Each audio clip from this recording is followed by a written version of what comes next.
So next I just want to comment on this question of Scottish independence from the perspective of the Jewish community and from the perspective of the Kabbalah itself. Jews have lived in Britain for many, many centuries, and it's probable that in the times of the early Roman Empire, for instance, some Jews found their way here.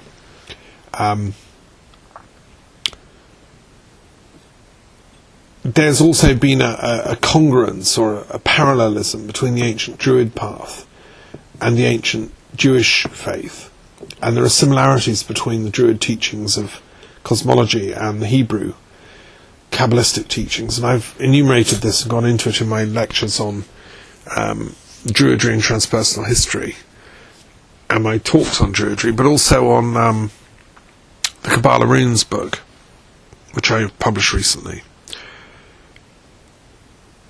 I've known many rabbis in my day and used to teach in London. I taught at the Muslim College, but I also had strong connections with Rabbi Friedlander at Westminster Synagogue. And Rabbi Friedlander was the Dean of Studies at Leo Baeck College, which was founded by a great rabbi who was the head of the German Jewish community, and then was in Theresienstadt concentration camp, where he managed to stay alive by running workshops on philosophy. And he managed to find other inmates who were interested, and they used to discuss Plato and philosophy from memory. They weren't really allowed books. And that was their antidote to the ignorance and the barbarism that was all around them, was to continue to study wisdom and to believe in philosophy, notwithstanding the horrors and the stupidity of what was happening to them.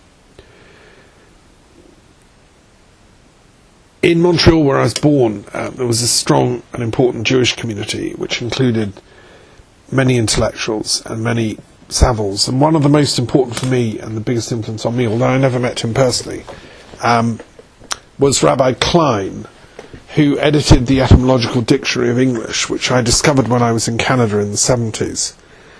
And this was a polymath, a philologist, who spent his whole life, as well as being a rabbi and leading a congregation, he was interested in the origin and derivation of words, and he took it as an intellectual debt to research, although of course Hebrew was his main language of religious piety. Because English is the main language that he spoke, he wanted to give repay the debt by researching in enormous detail into the etymology of English. And so he'd take a word like idea or imagination or faith and break it right down into its early modern forms, its medieval, its Anglo-Saxon roots, and then go even further back into its Indo-European roots, if it had come from, say, a Germanic cluster, or from a Latin root or a Greek root, and then taking it right back to its Indo-European roots.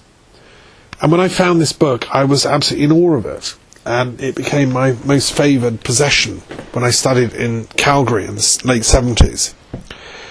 And it inspired me to really begin my thinking about the Kabbalah and what I believe that the Kabbalah stands for. And later, at the same time, I was learning a bit of Hebrew and studying the scriptures through the lens of the Kabbalah and through the analysis of the sounds and the soundscapes of the Hebrew language. I think later, when I lived in London in the early 80s and studied with many great Kabbalists and worked with a few in person, and then researched in the history of the Kabbalah and went back to look at Isaac Luria and the works of Gershom Scholem, who's traced the history of all this, and then ended up going to the Hebrew University of Jerusalem, which has Scholem's library. I think the Jewish mind has given an immense gift to mankind, and I think the polemics and rhetoric of anti-Semitism and the anti-Jewishness that's going on in the world is a horrendous mistake, and the attacks on Israel and on Jewishness by the Nazis and by other anti-Semitic political movements, I think, are tragic. And But sometimes the Jewish people are their own worst enemy, and this I think is true of all of us. Ultimately, all of us suffer from doubt and self-doubt and self-hatred, and it's when Christ was asked what's the most important commandment, he said, well, love the Lord your God with all your heart, mind and soul. In other words, be a multi-dimensional figure. Be like Luch, the great Druid god. Be a Samuel Danach, and exercise your compassion, your altruism, your love in all spheres, all directions, all levels, all quadrants, as Ken Wilber says. That's your first duty, to love the source through everything you do and touch. But the second is to love your neighbour as yourself. And that means that you have to also love yourself. Because if you love your neighbour as yourself, you have to love them both, yourself and your neighbour. Because ultimately you are your neighbour. We are each other. We make each other. We create each other through intercycling lifetimes of reincarnational magic. And so the Scots and the English and the Welsh and the Irish, we are each other. We are constantly recycling through each other. And that's as it should be. And the same with all the other tribes of the planet. The Hebrews, the Arabs, the Phoenicians, the Egyptians, and so on. Is there a commonality? Is there a point of common reference? Well, I think this was the genius of Abraham. I think what Abraham saw was that there is a unity that underpins the whole thing. And this is what he called, in a sense, God. This is what it means to affirm monotheism. It's not what I call vulgar monotheism, that there's a one God who rules it over everything and beats up everyone that protests. That's what's leading to the slaughter of Gaza and Palestine as we speak. That's exoteric monotheism. Esoteric monotheism is with Spinoza, and I think with Abraham himself, and all the great Kabbalists and the true rabbis, and certainly with the rabbis I've known, Friedlander and Hugo Grin and people, that it's the inner unity implicit within the diversity that can be found by the sage or scholar or Kabbalist to be hiding under the diversity, which can be revealed, tenderly and lovingly in the text or in the teaching, and that then manifests as that unity, as that hidden goddess, the Shekinah, the Sophia, the principle that in the Solomonic wisdom scriptures is hovering with God at the beginning of creation. That's what true Judaism is about, and it's about finding that in everything and everyone. And we're blessed, I think, in this country to have had some wonderful Jewish scholars, rabbis, saints, scientists. My own PhD supervisor, Dr. Herb Blumberg of Goldsmiths College, was one of the world's leading experts on the psychology of conflict resolution, a great New York American Jewish thinker and psychologist. And, thank God for these people. They are making intellectual life in Britain so much richer. And in a sense, the Nazis' loss was our gain. When the Nazis kicked them out of Germany, a lot of them came to London and Britain. And I was fortunate when I was working at the University of London creating the Peace Studies Institute to meet people like Hans Hochster, a great psychotherapist and counsellor who had managed to get out of the clutches of the Nazis, and all his life therefore after he spent trying to exercise compassion to help people who'd suffered traumas and so on. So there's been a kind of love relationship, I think, between the British and the Jewish people, and this goes back also to the time of Cromwell, when the Jews were readmitted to Britain, and added to the fecund, richness of ideas in the early Enlightenment time. It was a rabbi from Amsterdam who was involved with Cromwell and the readmission of the Jews to Britain. I think the Jews have also been active in Spain in its heyday, in Cordoba, in the golden age of Andalusia, and at the time of Moses de Leon and the founding of the Zohar, and this transmission of Kabbalistic wisdom. The fundamental wisdom underlying Judaism, therefore, it seems to me, is interdimensionality, unity within plurality, and tolerance and intellectual respect, and ultimately what Spinoza calls the intellectual love of God, which is the duty on the person of wisdom to find the unity, find the Godhead within the diversity. It's like tracking down a herd of cats who've gone astray in the woods. That's the job of the philosopher. If you love God seriously, you want to track the whole herd of cats down and bring them in because you know there's a huge storm coming.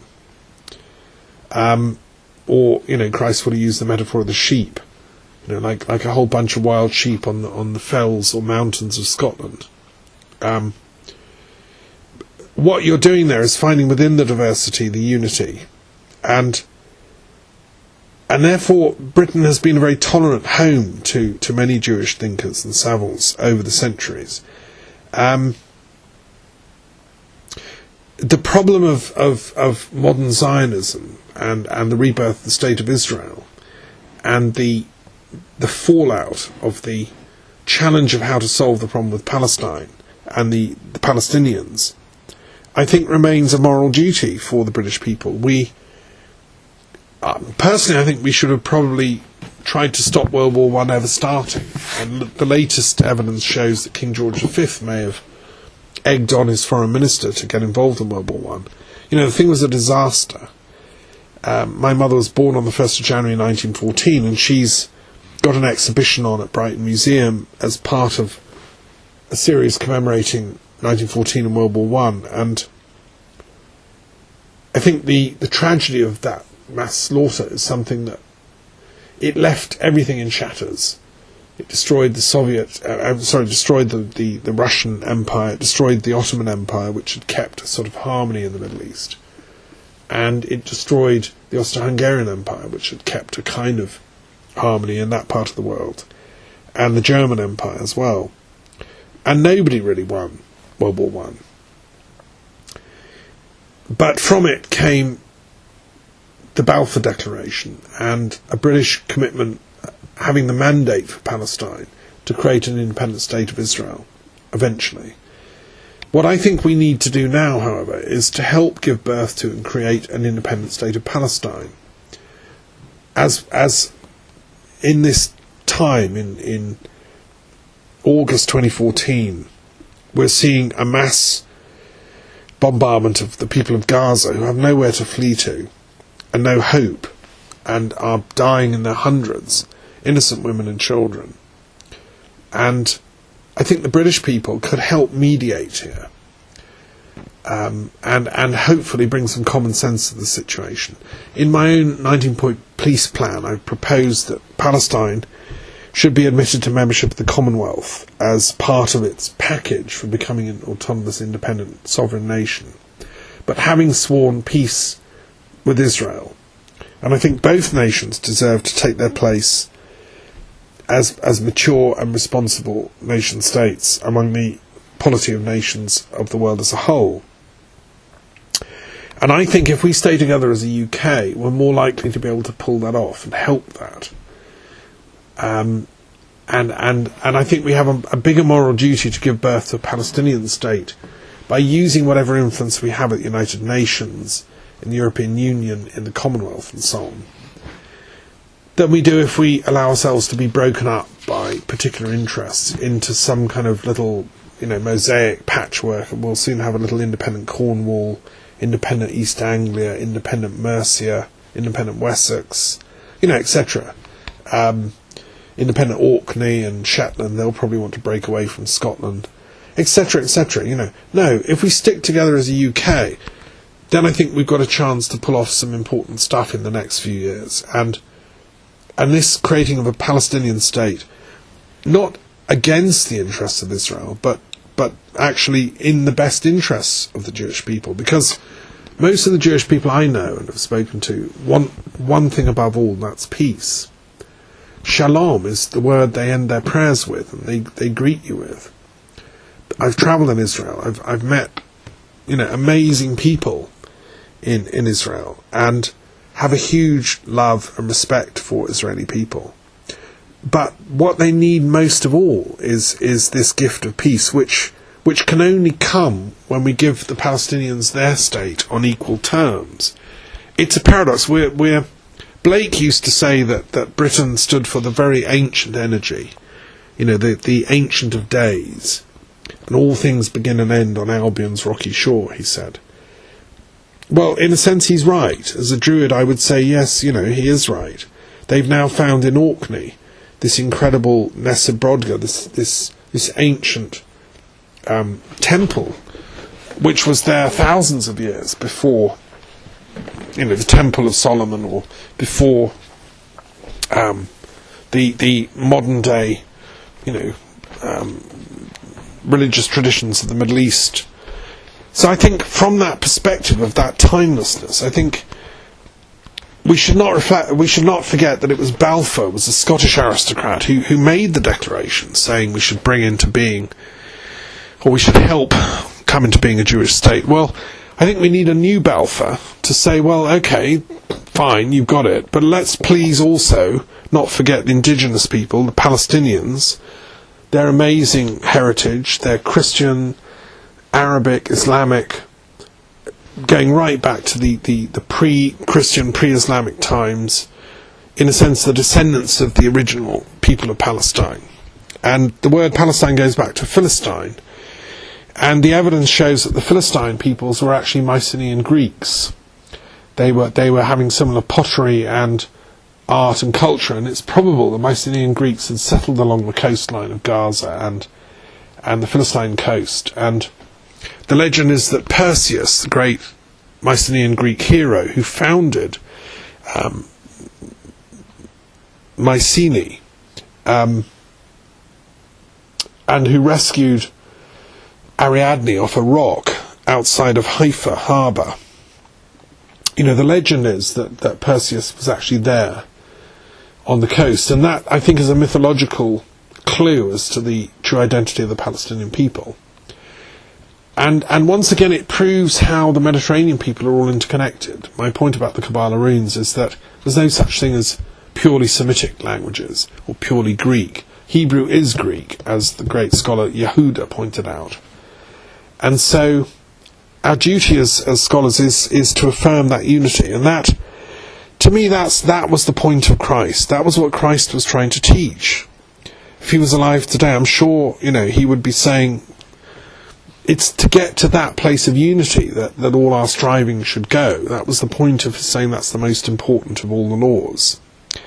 And he would surely want unity between the Jewish people who gave birth to him, who were his nurturing, succouring home, so to speak. And yet his mind was always pushing at the edge. And so, the wider scattered tribes of Israel are, in a sense, the heritage of all mankind now. But I don't see that it would be serving that huge project, which has been going on for thousands of years, which we desperately need to complete, to bring to its completion through peace and reconciliation work. And in that project, my idea of the reopening of the Golden Gate in the east wall of the old city of Jerusalem is central. What I'm saying is, here's this metaphor, this symbol, this blocked up gate, blocked up by the Ottomans, because the Jews wanted their Messiah to come in through that. And the legend says the Messiah will come in and then everyone will live at peace. The Christians say the same. That gate will be open and the Messiah will come through and everyone will live at peace. And it'll be Christ. The Muslims say, yes, that's the gate, that's where he's coming in, but it's going to be Muhammad first, and Christ as his assistant. But, Moses too, and Abraham, and what I'm saying is, well, let's open the gate collectively, let's get a peace treaty signed, let's get Palestine set up as a state on equal terms, with a sworn non-violence treaty with Israel. Let's get a demilitarized agreement, Let's get a railway built between Gaza and the West Bank. Let's get funding aid going in, and let's try love instead of violence. We've tried violence for a very long time. It's not worked. All it does is destroy, maim, cripple, and traumatise. Look at the images we see coming from Gaza. Is that the path we want to go down? Let's try love then. Let's reopen this Golden Gate. Let all the great spiritual elders and wisdom keepers of the planet come in through together. You know, the collective Messiah is what's called for. As the Zoroastrians say, the Ser Shant is potentially in all of us once we choose to actualise that. Now this then is, in a sense, going to be helped, this is my argument, more by the United Kingdom as a whole fulfilling its potential destiny, by living up to what we started, and by working with our Jewish community, which are significant and highly intelligent, the chief rabbis and the various leaders of the Jewish community in Britain, and also the Palestinian community in Britain. We have wonderful people from both cultures. When I was running meetings in the House of Lords, I'd invite representatives to come from both sides, and you know, I think we should be doing the same now in London, in Edinburgh, in Glasgow. Let's get discussion, and let's get this peace agreement agreed. I think Palestine can become a member of the Commonwealth, but only if we stay together as a UK can we pull this off, or it's more likely, because otherwise we're going to be totally busy with this whole separation thing. We're going to become like a kind of a dismembered person trying to serve at a dinner table. You can't do it. If we're trying to serve up the banquet of peace, there's no point severing off our different limbs. You know, we need to stay together to deliver the goods. And so from a Jewish perspective and Kabbalistic perspective, I would have thought that keeping the UK together is a good thing. And you know, there have been many esteemed and highly intellectual Jewish thinkers. Now, it's interesting that Karl Marx ended up living in Britain, great Jewish philosopher and sage in his own way. And I've written a book about his esoteric influences, Freemasonry in particular. And you know, Marx used to live in Camden, close to where I lived at one point, and taught. Now, Marx was very proud of the fact that his wife was partly descended from a Scottish aristocratic family, the Campbells of Argyll. And when he met his wife-to-be and courted her, and he knew her father very well, in Trier, where he was growing up, you know, he was very proud of the aristocratic Scottish roots of Jenny von Westphalen, who he then married. And I think from a Marxist perspective, and we're going to move on to look at some scientific and, you know, humanist arguments, but I think from a Marxist perspective, the keeping nations together to fulfill their real potential, I think, is a beneficial thing. I'm not sure that Marxism as a whole, I mean, I suspect my own mother was a Marxist, so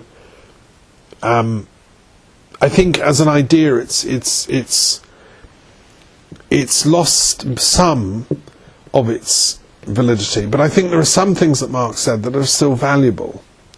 And my mother always pointed out, look, this is a scientific hypothesis, Thomas. It's not a totalitarian dogmatism that should be enforced militarily on people. And in that Gramscian sense of humanistic Marxism or Sartrean Marxism, I can resonate with certain aspects and its ideals. And what I discovered in my research is that Marx is probably influenced by the Kabbalah and esoteric philosophy, although he kept it very close to his chest. And what he was saying effectively is that the planet won't reach redemption. We won't get tikkun. We won't get, you know, the solution to all our problems until the poorest classes, until the most deprived, have been raised out of their misery. And he thought that communism was the solution to do that. The problem, of course, is that what happened in state-centred and run communism is that is that it became an oppressive ideology rather than a liberational one. And it led to pain and suffering and the Gulag. I don't think Marx would be a Marxist if he were alive today.